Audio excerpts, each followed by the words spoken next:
Thanks for being with us. We appreciate you being here. I was sitting there thinking as we were going through worship, we've been extra blessed these past few weeks as far as some of our missionaries are concerned. We had the Mollers with us a few weeks ago. They're back in Scotland, and we thank the Lord for them and everything they're doing. And just a blessing to get to hang out with them and be with them for just a little while. I met a brand new missionary guy here. Where is he? Over there. See that guy?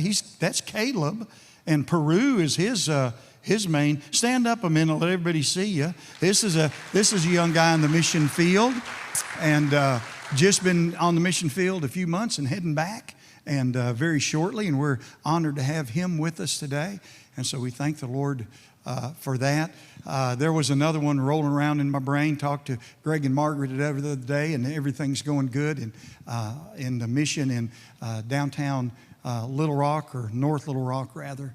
And we're just thankful. We're just thankful to be able to be plugged in and involved with so many folks. And now we have the Noonans with us today, and we are so excited to have them here. They're going to be presenting what the Lord is doing in Guatemala and plans for the future and all kinds of stuff. So I say I get out of the way. Let's bring Dr. Noonan up here, and whoever he's bringing, or if it's just him. You need a stand? Do you need a stand? Yeah? Okay. Let me get you a stand.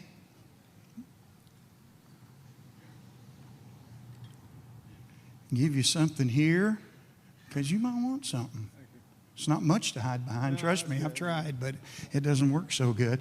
So make Dr. Noonan welcome one more time, would you?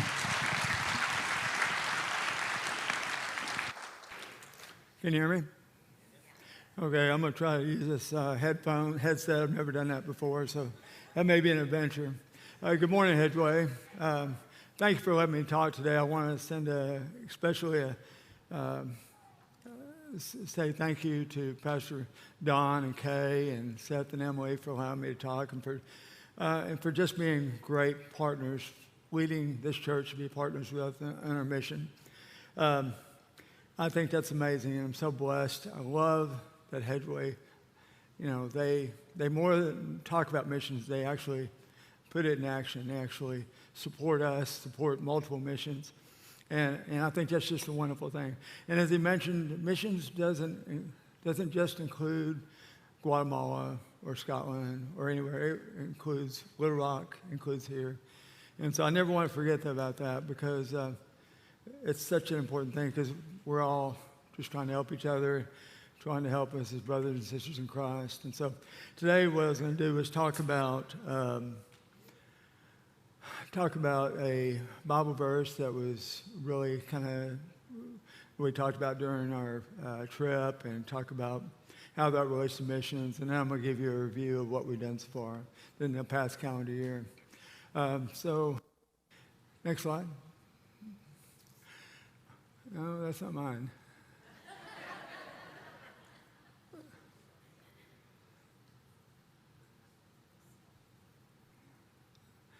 Guatemala, don't look like that. There we go.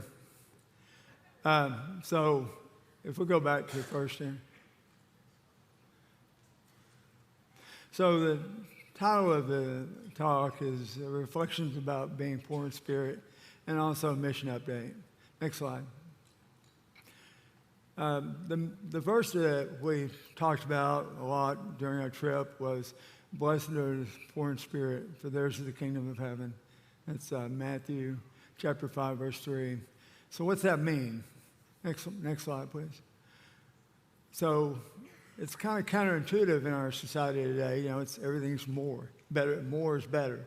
We want to be rich in spirit, not poor in spirit. And it's just counterintuitive, because we're all depending on ourselves and all the time what I can do and how it relates to me. And next line.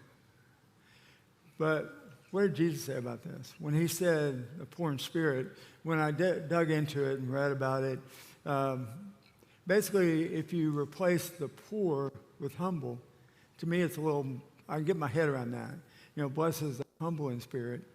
And what is humble? Humble is, it's humility. It's meaning that of myself I'm nothing, that humility is knowing who and what I am and having a desire to follow God and serve others. It's that I'm a sinner and I'm spiritually empty in need of a Savior. It means surrendering to God, because that's how we get through this. That's what poor in spirit to me is, surrendering and bringing God into my heart, into my life. Next slide. So how does this relate to mission? Well, spiritual poverty has nothing to do with physical poverty. I mean, we can have all the things in this life and all the distractions that we have in our life, but we're still rich in spirit. Still poor in spirit because we just kind of missed the boat. And so one really doesn't have a lot to do with the other. Sometimes this wealthy society and being in it with all the things going around can be really a cause of distraction. So I had a friend of mine a couple years ago that was talking about, we were having this conversation, and he was telling me about a conversation he had with a missionary. And he was talking to this friend of mine who's in the mission field and was talking about how tough his life was and how day-to-day struggles in his life and so forth. And the man listened to him politely. And then when he got done, he said, yeah. He says, but there's a lot of us that feel sorry, that have empathy for you, because there's so many distractions, so many things in our life can prevent us from focusing on what's really important, and really the most important thing, and that's this relationship with Christ and doing His will and loving other people. And so when we go into missions, that's what all those distractions are at the wayside, and all you see is hurting, lowly people that need your love, need God's love. And so it kind of forces me to rely on God even more than I do. You know, it puts me in, it really is it's kind of a crazy feeling. And I'm sure if you talk to the people that went with us on our trips, they'll tell you the same thing. It's very sobering when we go in these villages because they have nothing. There is no TV. There's no games. There's no restaurants. There's no cars in most places. And if there is, there's very few. No water, no clean water, no sewage, very little power. And when we complain about these minuscule things in our lives, it's nothing compared to what they live on a day-to-day basis. Next slide. Then, I was thinking about other examples of being poor in spirit, of letting God rule my life, letting Him speak through me and use me. And I was thinking about Paul and what he did in the Bible. When he was, most of his letters he wrote was while he was in prison, only several of them. And one thing I went back to in Philippians, it says, I know what it is to be in need, and I know what it is to have plenty. I've learned the secret of being content in any and every situation, whether well-fed or hungry, whether living in plenty or in want. I can do all this through Him who strengthens me. So the bottom line is whatever lot we're in life, the answer is the same. And I may be doing well today, but then I may suffer tomorrow. We can't predict how our lives will go, but I know the answer is always Christ. So this is, I'm going to go into a review of what we did. This is the team. This is the last team we did. We just came from 2 weeks ago. The gentleman in the middle there with the white shirt, his wife to his left, that's Pastor Garza and Yoli. This is at their house, and he's the pastor of the church. He's kind of the lead pastor for the whole region, and I've been working with him for, 8 years probably, something like that. I talk to him almost every month for sure, and sometimes more frequently.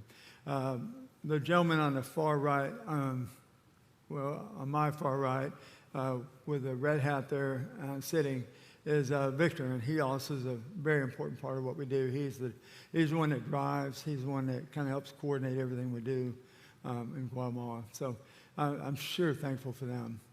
Next one.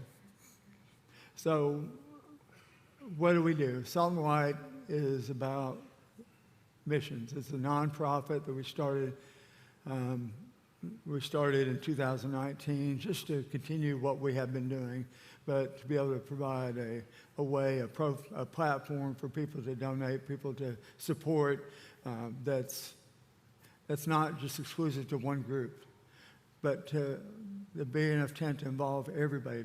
There's enough room for everybody in the mission field.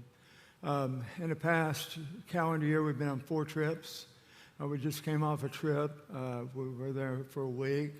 It was an amazing trip. God was just so wonderful and just used us. We saw somewhere around 1,500 patients in 4 days. We built 6 houses. We worked on a school, which was a big thing for them, trying to finish their secondary school there to try to help provide jobs. We provided 400 bags of food to people that we see. We did a number of different things, and I'll tell you a little more about that. Next slide. So the center of this, when I first started, was community clinics because that's what I do, medical. And so what we have is we usually bring about 8, 9 people, 3 providers, hopefully, and we'll do different places for each one. We'll start with getting them in, and then we'll go through the provider, and then we'll go to the pharmacy where we provide medications and provide food and so forth, and prayer. Next slide. So providers is just myself, my daughter Katie here on this trip. Next slide. These are medications. We have, I don't know, I lost track on how much we spent on that. It's probably $4,000 to $5,000 worth of medications that we provide. We provide several thousand vitamins. We have people that will walk for miles for vitamins, or just to be seen, just to make sure they're okay. And so it's a wonderful opportunity to love on them, to listen to them, and to pray for them. Next slide. Also, we do fluoride treatments. Dr. Carlson at dentist here in town has provided some fluoride treatments for us to apply. This is a really important thing. You can't underestimate this. Dental problems here are just crazy. I mean, you could have a toothache and you can't go to the dentist and get it pulled or get it filled. I mean, you'll have to endure that pain until eventually it burns out. So it can be months, it can be years where people have severe dental pain and with no help. And my prayer is that I can find a dentist, I can bring one with me because they would just be amazing. Next slide. Okay, we also provide fun. We play with the kids, we bring balls. That's the Guatemalan basketball goal there. And it was a little lower, so bent like that so he could dunk the basketball and show the kids. Because he's got to be dunking basketball if you know Ben. And then Roy found him a little buddy down there. She was there to sit with him, and I know he looks more excited than she does. But we do some really. We just love on them. Whatever we do, we don't want to mess the. What we're doing is shining a light of Christ to people through love, and so we want to love on them unceasingly. Excellent. So we're going to try this, Mallory. If you want to try it, this is a short clip of a clinic that we did. You want to try to start it? It may not work. Véngase conmigo, véngase usted conmigo.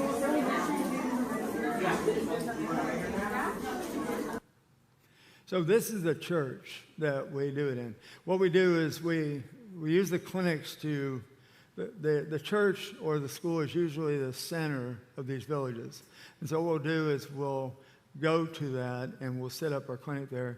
And what we do is we provide care for everybody in the village. I don't care Christian or not Christian, go to that church or not. They're all brothers in Christ, brothers and sisters in Christ. We want to reach out to all these people. And so and our purpose is to lead people back to the church, to the local church. Not me. I'm only there, a couple weeks a year. I want to lead them back to the local So in our clinics, it gets pretty busy, as you can tell. It's really hectic. At the very end there, behind Becky is food. We provide food. Usually we'll have the pastor of the church in that area hand out the food. And we do it for two reasons. One is that we know he knows these people, and so he can identify the ones in most need. And sometimes we give them 2 bags. We also can prevent people from double dipping. You'll have a child come in and they'll want to get another one. So we're able to kind of organize that. The other thing is, by doing that, is that person sees the face of the church. And so there's so many people that come in that church that have never been in that church, and they may live 200 feet from it. And so when they go in, they're seen. They see that person. They receive the food. They know where that food comes from. It comes from God through that person. And so that's real important to us. And if you look at, when I talk to Pastor Garza, we talk at least once a year. We'll have kind of a vision discussion, and usually it lasts several discussions. We'll have several parts. But to a man, every pastor says the most important thing we do, and everything we do, is food. And that's probably the greatest way to evangelize and to reach people is through food. They all say that. And so we don't want to ever underestimate that. Next slide. Véngase conmigo. Okay. Next thing is house construction. On the left was the house this person lived on. And then on the right was the house we built. It takes about 2.5 to 3 hours each one. We've got it down to that now. A house costs around $1,350 to $1,400. And to them, it's a miracle. I mean, it is truly a gift from God. It's life-changing to have stable structure to live in. Something we don't know anything about, because we all have stable structures of some sort. But to them, it's life-changing. One of the cool things we do, I don't have a picture of it, is a wood-burning stove. The women love it because one thing we found was there's a lot of smoke inhalation diseases associated because most of the women would cook in their homes and there was no ventilation, so they would get smoked out. And so the wood-burning stove we put in there costs about $140, and we ventilate it, and they love it. They just love it. Next slide. There's another pictures of what they're doing. It's a pretty cool thing. Anybody can do it. Even I can do it. The first house that I was ever part of, I went with another team, and I went with them on construction, and we built a house, and I built a few of them, and it's amazing. Okay, this is the school. This is the thing that we worked on this time. Actually, we've worked the last 3 trips we worked there to try to complete it for them. In Guatemala, the education system, schooling through the public system stops at 8th grade. And you don't even have to go to school at all. I mean, there's no law saying you have to go to school there. And there are a number of Guatemalans that never go to school. But once 8th grade's there, they're done, unless they have another school to go to or something else. In the bigger communities, there is such a thing, but not this size. Well, Pastor Garza started working on this around 7 or 8 years ago. And the whole idea is to try to increase jobs, try to develop people, that educate them so they can work and provide services in the community and try to construct the community. So, and they've been working on it for a long time. He's the one that single-handedly started this thing. And he's put most of that work, particularly on the bottom himself. So one of the things I've been trying to do is to help that. This year we brought a welder, and we brought the welder, Roy Hall, and he was the one that really worked on trusses to try to build the roof and to weld that. And we were able to finish the top story of the school. So the other thing we were able to do is we were able to get them set up with some stairs and rails and so forth to make that functional. And so really excited about that. It's just amazing. We're doing that school are just crazy. Okay, next film. This is another picture of this on the top here. That's I don't like getting up here like that. I think that's amazing they can, because I don't have any desire to. Okay, next slide. Food. No, you're fine.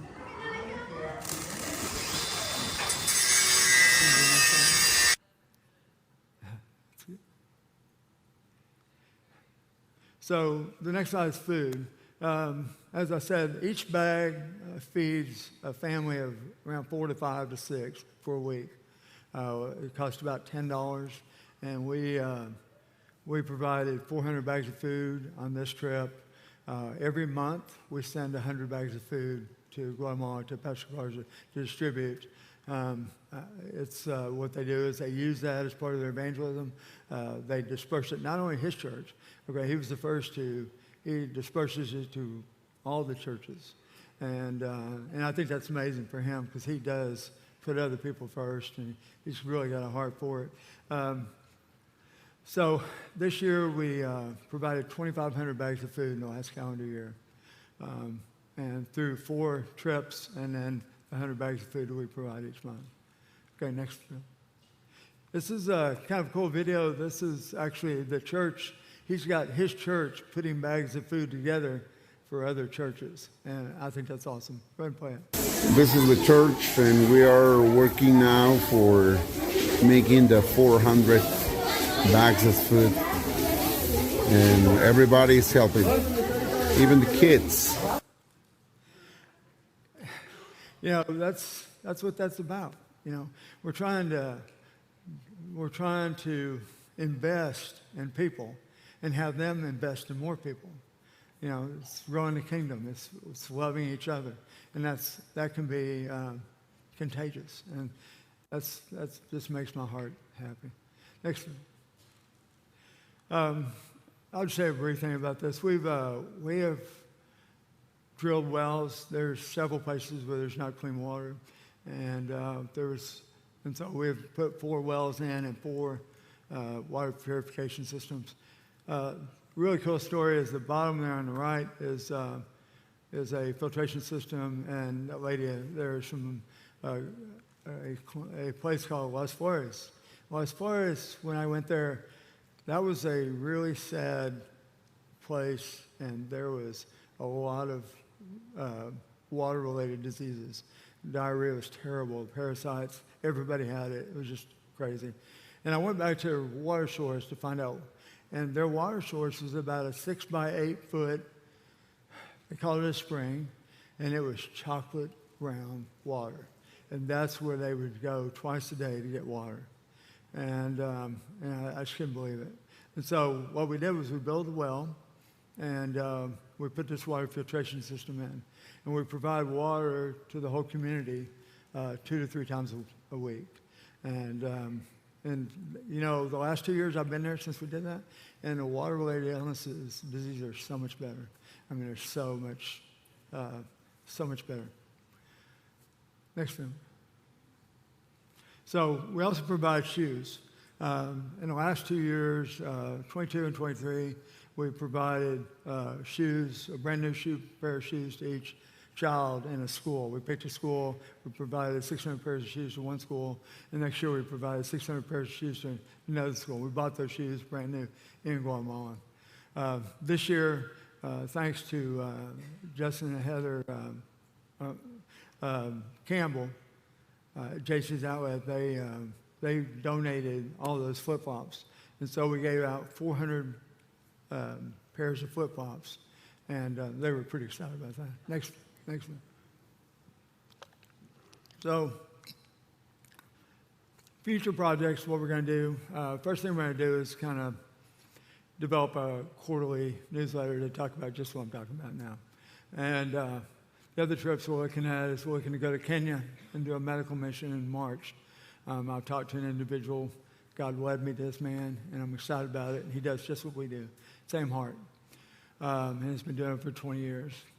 Then we're going on a medical mission in June of 26, another one probably in the fall of 26. We're going to continue. What we're going to do is we're going to build a house each month. And the way we're doing it is we're going to actually, the person that built our, that built houses with us from there is going to be the one building it and teaching teens from Guatemala how to do that construction.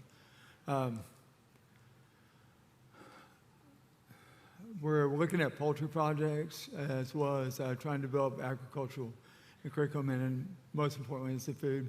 Can you go back? I think there's another slide. This one, I don't want to forget this. Okay, this is the church that y'all built. This is the church that y'all partnered with us to build last year. We started the church in November, and then we had the first service, the one on the right, in February. And Pastor Gard's in the middle, his associate pastor is Ignacio on the right there. We've had 2 medical clinics there. That church was not much before. I mean, he was going to people's houses, and they were having 3 to 4 or 5. And now church attendance has really gone up since then. Okay, next slide. Next slide. So I just want to say something, just a little bit more about this being poor in spirit. You know, when we do things to step out of our comfort zone, believe me, that makes me poor in spirit because, man, this really brings back home that I'm so dependent on God. Without Him, I'm nothing. Next slide. And this other verse here really hit home to me a couple months ago. I was looking at a devotional, and it says, "Then I heard the voice of the Lord saying, 'Whom shall I send? And who will go for us?' And I said, 'Here I am, send me.'" It's Isaiah chapter 6, verse 8. You know, I wish I could do it all the time, and I can tell you I don't. But I want to be able to do that, to be able to say, "Here I am, Lord, send me." Send me where? That's the question. You know, it doesn't matter. It's just send me wherever you want me to go. And that's such an important thing that I don't want to forget. When we go on these trips, it's kind of a send me. Even though I've got it set up and know these people, there's still an element of not knowing. And that's what the missions does. It does for me anyways. And it does wherever you go uncomfortable in the name of Christ to help other people. It's "Here I am, send me." Next slide. So I want to tell you, just thank you for letting me talk today. I know it might have went a little long. If you're interested in traveling, going on the trip with us, the only thing I'd say is just you need to be good health and you need to be old enough to be able to contribute to what we're doing.